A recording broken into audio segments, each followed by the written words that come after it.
You know, I find it so interesting how we can look at something like Angel, number 111, or in this case, the concept of quantum entanglement, and what it means for us both, scientifically and spiritually. Let me try to break this down in a way that connects both sides because honestly, I think they're more aligned than we sometimes realize. So first off, let's talk about what we know from a scientific standpoint.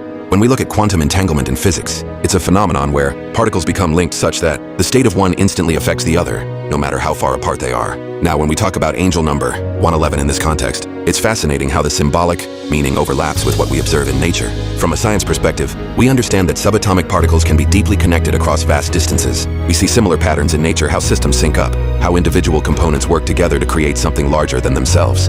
In physics, we talk about how even small interactions can scale up to shape entire systems, just like how a single cell's behavior contributes to the whole organism. And while we don't use terms like souls or spiritual energy in the lab, we do recognize that there are layers of connection. We're still uncovering how everything from the particles in our bodies to the stars in the sky are made of the same fundamental building blocks. But here's where my spiritual side comes in, and how I see them coming together. I truly believe that at our core, we're all connected through those same fundamental threads, whether we call it quantum fields, universal consciousness, or something more divine. When we talk about souls or spiritual energy, to me, it's describing that deep, intrinsic connection that science is only just beginning to measure. Take something like falling in love across distances. Science can show us how our brains light up when we think of someone we care about, how oxytocin and other chemicals create bonds between us. But there's also that feeling, that sense of knowing someone is thinking of you at the same moment, or that pull to be with certain people.